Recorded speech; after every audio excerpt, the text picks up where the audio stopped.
I'm going to tell you about how to run a week-long drama camp, a summer camp. I'm doing this presentation in February for summer, mainly because if you want to start getting the ball going, usually by the end of this month, parents are starting to figure out summer plans for their kids, and you need to be ahead of the game on that one. Not what I usually do, which is May, and it's always too late.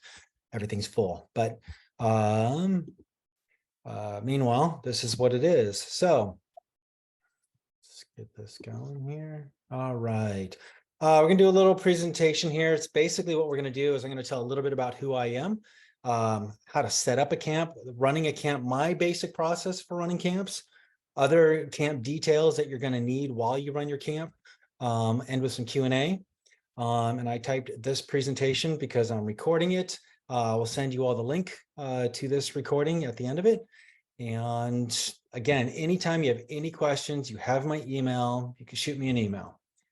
All right, first of all, who I am Brendan P. Kelso. I'm the actual playwright of Playing with Plays. Just a little background, I've sold over 50,000 copies worldwide. Currently, as of 2 days ago, I have 33 different titles, just launched my first Greek play, woohoo! And I've been doing this since 2003, and I've directed over 150 after-school programs, in-school programs, summer camps. So I have some experience behind this. So it's not just blind leading you here. I'm also a teacher and a coach. I'm teaching everyone here today, homeschool, after-school programs, summer camps, teachers, how to integrate these programs into your classes, parents, how to do backyard Shakespeare, which homeschool, I work with a lot of homeschool parents on this as well. I also do presentations for theater groups, homeschool book clubs, libraries. I even have been known to do presentations on how to market your own books, how to publish your own books, self-publishing. So a lot of fun. I like getting in front of people. It's fun. Most of us are theater geeks here, so I'm sure a few of us like getting in front of people. All right, week-long drama camp. This premise of this presentation is really behind the Playing with Play scripts. A little story about how it got started, how I got started. Back in 2003, my son was being born. I was really bored. I'm an actual degreed engineer, believe it or not. Did engineering for 20 years. And I ended up, my wife came home one day when I said I'd watch my newborn son, and I ended up really just watching movies all the time. And she said, you really do need to make some money. So I signed you up to teach that Hamlet script you made. So the local Parks and Rec, have fun. Like, what? But lo and behold, the kids liked it. And at the very end of it, they said, what are we doing next? And I'm like, Midsummer. And I literally went home that weekend and wrote Midsummer. And it really just snowballed from there. But the piece that was difficult for me is doing it as an after-school program or a summer camp. I didn't know if I was going to have 6 kids or 16 kids. And that's where the flexibility was difficult. So I said, I had this concept, why don't I make these plays so they're small for camps and they're very flexible for small casts or big casts. And that's the way all the scripts are. And that's why these camps and things are based on these types of scripts. I'm emphasizing the word drama here, not theater. Theater is more of a paid performance, lights, action, high quality. Drama camp is fun, love of theater, love of drama, love of the stories. It's really a fun time for the kids. You want them to come back again and again. I'm basing it off of 1 week long. I also do like 1 hour a day, 6-week programs. This is 3 hours a day, as well as, yes, the big question I always asked was, are they off book by Friday? That was always my biggest fear. And yes, yet to have any kids not off book by Friday. We meet Monday, we perform Friday. It works great. All right, let's first talk about where are we going to have this? Where do you want to have your theater class? And some of this depends on who you are, your connections, how many kids you actually are able to get in touch with. Parks and Rec is a great one to start with if you have no database of kids, you don't know who to get and start with. They provide a location for you. They'll manage the enrollment. They'll manage your payments. They'll advertise your program. They'll take 30 or 40%, but they manage everything for you and they get the word. It's in their best interest to get the word out. So they will help promote you. The more kids you have, the more money they make, the more money you make. It's a win-win. But if you have a database of kids, you've been doing this through Parks and Rec for 2 or 3 years, and you want to maybe make it 10 or 20% that you're giving up for paying for places, you can find other locations, church, school, dojo, yoga. A lot of libraries have rooms you can rent for free, and you can use it there. If you know someone or you're in like an Elks Lodge, you can do that. You can also do backyard Shakespeare, like this photo right here. This is literally a few blocks from my house, and it was a homeschool group, 10 kids, and they went up, middle school kids, and they performed. I brought my own sides, so you can see there's sides right there. And they performed in their backyard. They pulled out picnic blankets and made it for the family, and it was great fun. So it all depends on where you want. Like I said, starting in the beginning, Parks and Rec is a great source. Or if you have other avenues, use those. Now, what is playing with plays? What are these scripts? Now that you have a place, which one are you going to choose? They're all basically the same model. There's 3 plays in each script. There's a small, medium, and a large script for different size casts.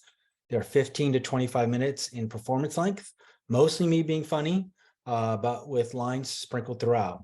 In the book, and you can see this piece right here, it shows, this is Midsummer. At the very end of Midsummer, I list characters with the superscript that can be doubled up. So if you're casting and you only have 15 characters for this particular 15 actors, you can double up these characters. I'm telling you ahead of time who you can double up to make it easy for you. If you have 20, then everybody gets a role. Anything in between, you double up a couple or not. It's up to you. And then anything in the script, you'll see, whoops, there. You'll see this is a excerpt from Romeo and Juliet.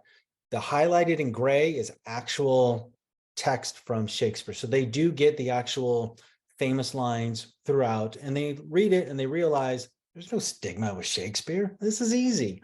That was part of my philosophy in making these from the beginning too. I gear these for ages 7 to 14. They can be used for younger. I've seen high school kids put together 3 or 4 of these plays, and they can go over the top melodramatic. So they are hilarious.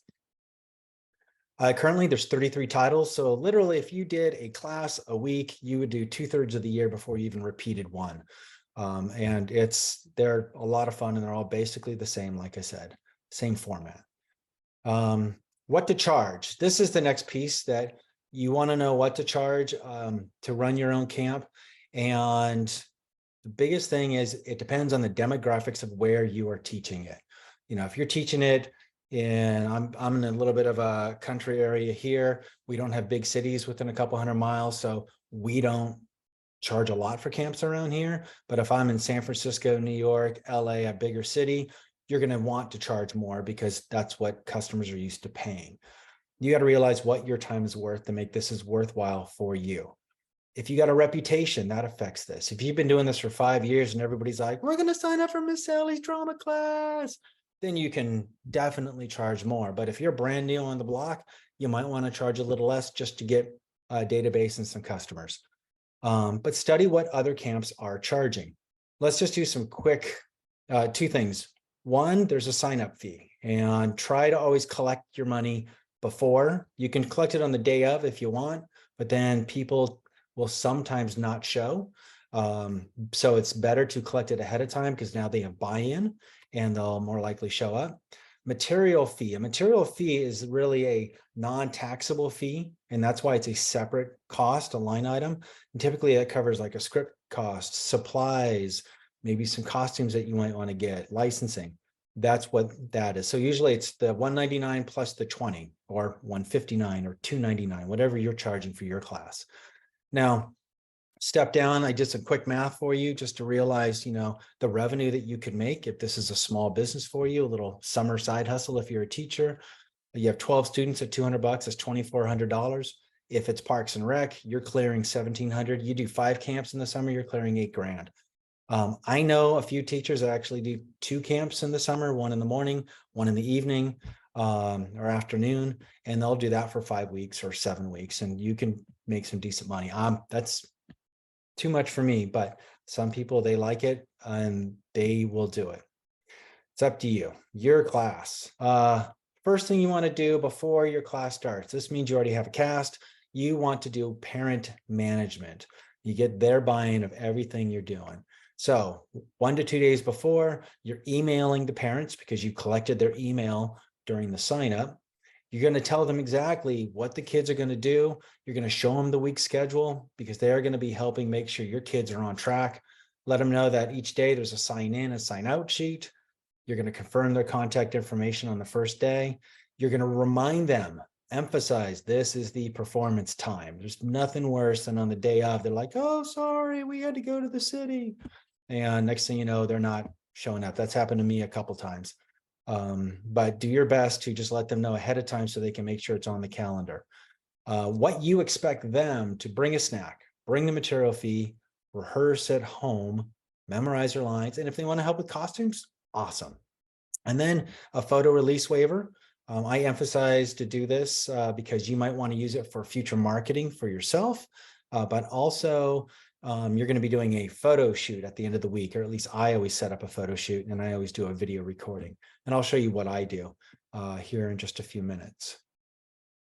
Okay, day one. The day one for me is the hook. It gets the kids wanting to come back. Day one, we're just getting to know each other. You do a name game, some type of simple name game. You do warm-ups, tongue twisters, whatever games that you as a theater teacher, as a drama teacher, like to do. The kids will lots of times have their favorite, go with their favorites. It's always fun, get their buy-in on things. I then sit down and I give them a quick telling of the story. If it's Frankenstein, Alice in Wonderland, Hamlet, I'll just sit them around and I'll do a quick 5-minute funny, melodramatic, I'll die in front of them and just have fun basically telling the story so they have an idea of what they're about to read. Then we do a read through, and I do this in random parts. We sit down in a big circle. I hand out everybody the script. They write their names in the scripts. And then I literally, first name is the first person next to me, second name, the second person, third name, the third person. I don't care if boys get girls, girls get boys, small parts, big parts. It's just a read through. The nice part about this is kids start to create ownership to some of these characters. So smaller parts that may be difficult to cast in the beginning will be easy because they've already like bought into, well, I'm going to be Flute. That's going to be a great part. And so it'll make it easier when casting later. Audition sheets. Give them a very simple audition sheet. My audition sheet is basically list your top 3 parts. Now that we've read it, you've seen it, what are those top 3 parts? And put them in order. And then I help cast from there. My auditions are different than any other auditions you've probably ever seen or heard. This is, for me, the hook to all these classes, and I'll talk about exactly what those auditions are in the next slide. And then towards the end of the day, we start doing drama games because, again, nobody has their official part yet. So the first day is really a lot of fun, a lot of getting to know each other. As you're watching them, as you're doing the auditions, you're already figuring out who's going to be what characters. And then afternoon, evening, you are putting together your cast and you're emailing the parents the roles so they can tell the kids what the roles are. So the next day when they come in, they can already be in the mindset of, this is my part. Auditions, this is my hook. And I'm going to read this word, even though you can already read it. These are not your boring everyday auditions, but fun, fill the kids with laughter and creative energy auditions. Very simple. The first thing you do, and I tell them, this is Shakespeare. People die in Shakespeare. So give me your best death, your best melodramatic death. And kids literally will line up to fall all over stage. You can see this is a pile of Julius Caesar kids that died. The one staring at the screen is my kid. He's a little bigger now, but they have a blast just doing this. And pretty much at any age I've found, even adults, they just love to melodramatically die on stage. But after you do that, then I say, give me your best scream. And one of the key tricks I always do is sometimes there's one kid that might be more talkative than the other, maybe interrupting more than usual. I'll typically say, I need a volunteer. I'll pick that kid and I'll say, okay, you're the dead body. And they lie down and they start making a joke. I'm like, dead bodies don't talk. And so now they're quiet. And suddenly I got better control of the class. And they walk in. I'm like, you just walked in. You see a dead body and you scream. And then the kids will do all their screams. After that, I teach them and I tell them, the villains are fun here. Give me your best villain, evil laugh, witch's cackle, whatever you want. And I'll sit there and we'll practice. I'll say, hold your hands up, tilt your head back a little, bend your knees, give me a moi, aha, ha, ha, and then run it together. Rah, ha, ha, ha. And then from there, if they didn't know how, they do know how to do an evil laugh, and they'll have fun with that. And the last thing I always end up with is a melodramatic cry, boo, hoo, hoo, hoo, hoo, and just fun. And that's pretty much my auditions from watching the kids get up, do this. I can pretty much pick what parts are perfect for what kids. This is my list of, it's my basic format of what I do during the week. This is, I got to add this to my director's notebook page. List. I'm making a note for I have a director's toolbox on my website that has tips for directors. Okay, so Monday auditions, basically we do name games, bathroom break, read through. We kind of talked about this already. The synopsis of Tuesday is you are still on book. We read through it, run through it. Hopefully you do the whole thing in one day. You should be able to do it in 3 hours. Big thing that I always do is I give them 2 highlighters, a blue and a yellow. Blue is what you do, yellow is what you know. This way they learn where their interests and X's are by being blue, yellow's their lines. So that's just a little technique I've always used. Wednesday, they are still on book, although I'm emphasizing to a bunch of them, please be off book if you can. We run through it at least twice.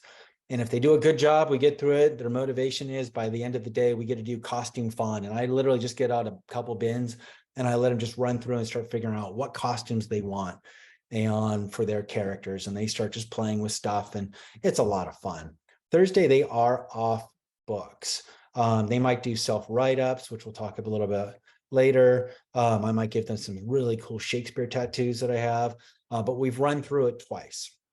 And then on Friday, it's showtime. So we meet, first thing we do is we get dressed and we are in dress rehearsal first thing, 9 a.m. We're already doing our first run through. Everybody should be knowing their lines. And one of the key things, it's very important, and I'll say it again later, I have stopped priming them on lines by the last show on Thursday, and I don't help them here. I just stand back when they're like, help line. I'm like, literally, I'm that quiet. And the reason why is because they learn how to save themselves. They learn what lines that they really have to emphasize and figure out. And it's amazing, honestly, how they start helping each other and saving each other. And it allows me to have a lot less stress when showtime comes because they've already done this a couple times where they've saved themselves and they know what they're getting into. Between the first run through and the second run through, I do a photo shoot. And this is great because I start just pairing up the kids, not like how they would be necessarily on stage, but just like, if it's Three Musketeers, I'll have them all, put together in their, swords up, or whatever it is. The villains I might have posed together, back to back or whatever, but you just have a fun photo shoot. And I send this to the parents, and I don't know any camp anywhere where you're sending like a photo shoot of everything they've done at the end of camp, and the parents love it. So it's a lot of fun that way. We do a second run through, and then we do a break. They breathe. They're starting to get nervous at this point. We do a third run through or not. This depends. Sometimes you can over rehearse right before. This is your judgment call as a director, whether you want to or not. The second run through may have run too long. It's, again, completely up to you how you want to handle it. Then parents, I never let them in until right before show. I leave them outside and I sit the kids down on the stage and I look at them all and I'm like, guess what? You guys, I've done over 150 of these shows, and guess how many have gone perfect? 0, none. And guess what? This one, probably not going to be perfect either. So knowing that, don't worry if things don't quite work out. It is okay. Not a big deal. So that's one of the things that you should know and you need to know, and nobody's perfect. And the last thing we're going to do is we're going to scream. I want everybody on the count of 3 to give me your best scream. And this just lets out all their anxiety, lets out a ton of stress. They're so much more relaxed. And I let in the parents, and it's showtime. And don't forget to record if you're recording. I have done this. It's always a pain. I set up an iPad for myself, set up whatever you can. If it's your first camp or second camp and you don't want to do it, don't have the resources, don't. But I always set up the recording because I believe that parents and grandparents and everybody should be able to see the kid perform. It's not fair if it's in the middle of the week and they're at work. So there's no licensing restrictions on that at all. And then perform. After the perform, well, there's another piece, commercial. I do a commercial. I'll talk a little bit more about commercial later. Sorry, my ADHD kicks in and I'm all over the place. Then do a cast party. Parents, bring a potluck. Don't you do anything. You're already doing enough. And, you know, at the same time, the kids are helping clean up, folding chairs, sweeping the floors, whatever it may be. And just have a simple cast party if you want. Yeah, if you're at a Parks and Rec, they may have another class starting in a half an hour and you may not have a cast party. It is entirely up to you. It is your show. These are just guidelines of things that I've done that make a great experience for the parents to sign up again and the kids to want to come back again. Costumes. Costumes can be anything. They can be simple. Very, very simple. Dollar store. Raid a dollar store, get simple props, accessories. You can also get fun activities. So in between, if you're the only teacher and you have 14 kids, you can have a back table set up and you can have activities there where they're doing things. Amazon online, I get all my foam swords through Amazon. I find different masks for different things. I had, I think it was Curious George monkeys for Jungle Book masks. Party City, Oriental Trading, or a couple others. Raid, Goodwill, and thrift stores. After Halloween, November 1st, Raid Halloween stores. They're killer deals. Have kids bring their own costume. I had a girl so wanting to wear an Alice in Wonderland, and she did during Henry V, and she loved it. And I was totally cool with that. It was fun. Easy plays. Caesar, I'll talk a bit about this. Just bed sheets, Treasure Island, ripped jeans, Jungle Book, just masks or makeup. That's Shere Khan you're staring at right there in the pink flamingo. And a great story with that. This is about creativity, which is one of the real powers of drama in education, is the kids, and there's a sign, right? And it's kind of faded out right in the back here. And it says ravine. There's a line in Jungle Book that says, "Hey, Mowgli, Shere Khan's waiting for you down at the ravine." And all the kids started giggling when we were reading it. I'm like, what's so funny? And I've taught this class in this area for at least 3 or 4 times. What's so funny? And they kept saying, "Oh, Shere Khan's at the ravine. Ha, ha, ha." I didn't get the joke. And just, they said, "Oh, the water slide." And in our county, we have a water slide called the Ravine. And so suddenly it became a joke that Shere Khan was like going down a water slide. And next thing you know, some kid brought in a pink flamingo, and literally in the play, Shere Khan walks in a giant blown up pink flamingo. And Mowgli's like, dude, you're still wearing your floaty? Oh, sorry about that. And then she jumps it, and then they go and do their fight scene. So it was pretty funny, but it was their idea and they bought into it. And we ad-libbed the script, which is totally fine too, because we made it their play as well. Macbeth, homemade kilts. I've seen SpongeBob kilts. I've seen football kilts, all sorts. Just have fun with it. Again, more parent management. You're going to email the roles Monday afternoon. Daily before and after the program, you're just going to touch in with the parents, make sure they're signed in. You tell them you're always available for questions. Any behavior issues, you bring them up immediately. Email after a performance. This is another way to touch base, to advertise, to say thank you. Future classes, sign up now. Classes start Monday. Okay, fill time. Some things to do when you're in between. Let's say you're working with a few kids on stage. You've got 10 kids in the background. Some other activities to do. It's snack time, drama games. Sometimes you can go outside and do some stuff outside as well. Arts and crafts. Again, raid the dollar store or a craft store. There's plenty of arts and crafts. Have them write their own bio. I have a little bio sheet, and so they can fill out their bio sheets, and we actually tape them up outside so the parents, while they're waiting, can read about the bios of their kids. You know, favorite toy, favorite animal, what do you say about your family, blah, blah, blah. Create a playbill for the play. 1 or 2 kids might want to do that. Create a poster for the play. Usually there's a couple artists in the group, and they'll do it. You can do the Shakespeare insult generator. I've done this, and it's a lot of fun. This is free on my website, but basically you take 1 line from each column, run them together, say it with a little angst, and you created your own Shakespearean insult. I've even had some kids integrate that into their character, which is a lot of fun. They can draw backdrops. Craft paper reams at a dollar store are literally $1 each. You can just tape them on the wall, and they can just draw on trees and castles and whatever else they feel is appropriate for the play. Play with makeup, get a couple cheap makeup kits and let them, like these kids right here, I mean, let them just have fun with makeup. And it's, you know, I'm sending them home covered in makeup. I don't care. The parents love it. The kids love it. It's a win-win. Oh yeah, rehearse your lines. That's always a good one. And maybe write your own epilogues. I've had kids before just say, what happened 5 years later? And I'm like, I don't know, go write it. And so they'll go write their own epilogue and then they'll actually perform the epilogue at the end. Kind of, okay, I got 10 minutes according to Zoom. So I'll wrap this up.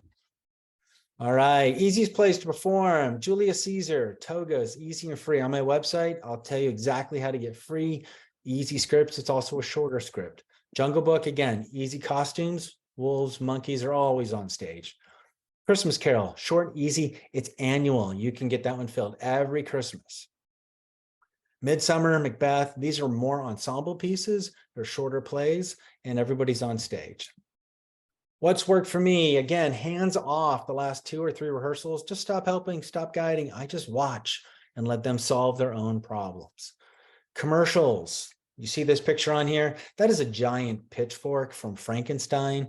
Basically, if I have some kids who have smaller parts, I go ahead and I'm like, you 4 are writing the commercial that's appropriate for this play. And that pitchfork you see right there, because Frankenstein is filled with torches and pitchforks, is the Pitchfork 5000. So in the middle of the play, I literally stopped the play. They came on, they run their little pitch, they scripted it, they wrote it, they rehearsed it, they got their own costumes, made their own props. So it's a lot of fun to be able to do the commercial. And that's always for the smaller parts. Character line, quantities, and counts. I do this. Makes it easy for you to realize what parts have smaller lines, what parts have a lot more lines in it. You can see Macbeth has twice as many or more than even the second number character. So if you're doubling parts, you can see who has more lines and what. So basically what you see right here is the different plays and how many kids and actors can be for each and every play. I have that all listed, and that's in my director's toolbox on my website. Again, I will send you that link. What works for me? You can see the plays. I also do split roles. So, and especially in summer camps, if Macbeth is twice as many lines as anybody else, I will split up Macbeth to 2 different actors, and I will let them know in the very beginning and before I cast it. This way, more people have the split characters and more people have the same amount of lines. And kids and parents are all good with that. And then we make some kind of funny change when they change, and usually I do a commercial right at the same spot. Play to their strengths. You got a kid who plays guitar, you have a kid who sings, whatever, go with that. If they want to add it in, let them have fun with it.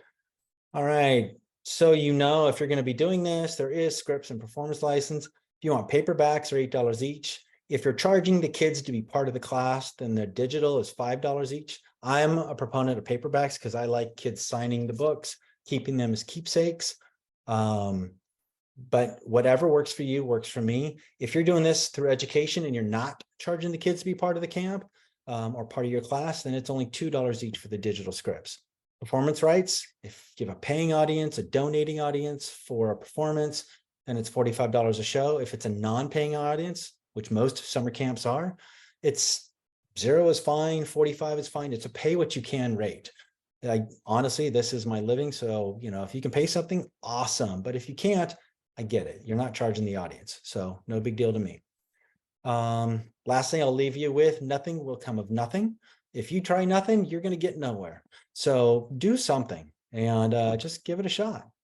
And from there, this is my contact information. I'll leave it up right now. You can find me anywhere. You can email me anytime. I'll usually get back pretty quick. Let's see questions we have here.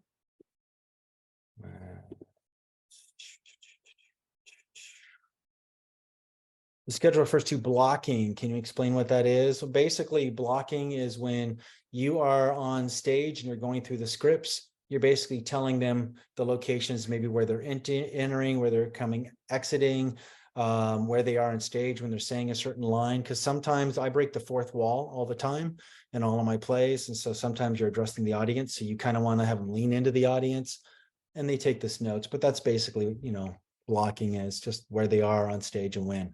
Am I able to provide a PDF or send a PowerPoint for those on the call? Yes, I will actually be sending out this whole video link so you can watch it at your convenience. Yeah, I will send, I will actually, I got a note right here on the director's notebook. I'll send you a link to the director's toolbox for all the photo release, the bio, the scripts and everything like that. Let's see, any other questions? Stop sharing here. All right, wow, I answered everybody's question. That's amazing. All right. Look at that. And I still have 3 minutes left before it kicks me off. So that being said, let's see.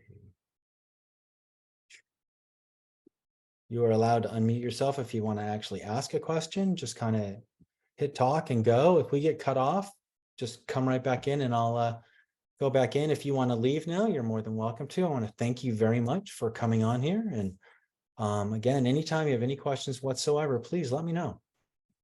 I am here. I thought this was outstanding. Thank you so much for sharing this. And you said you're going to send us the information on the presentation, like the recording and everything. Yep. It's recording right now. So when it's done, I'm going to basically load it up to YouTube. I'll send it over and you guys can review it at your leisure, just whatever works for you. Thank you. And again, thank you so much for doing this. Yeah. I wanted to find out about your schedule that you had up. We'll get a copy, a PDF of that, the copy of your schedule, the Yep. weekly schedule. And Yep. do you do it just, I'm thinking about the camp that I'm doing is a little bit different. It's for older students. Sure. Do you have a schedule longer than for a week? Is it like?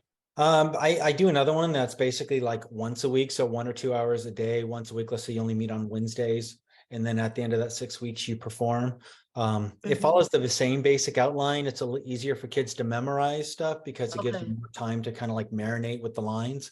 But on the, it's you can stretch these out as long as you want if you want to make them longer. This is really just kind of an outline of what works for me. And all these, I mean, if this is really your drama business, not mine. I'm just giving you the tools to run it. And so how you make it and how you massage it into what works for you is really up to you. Does that answer your question?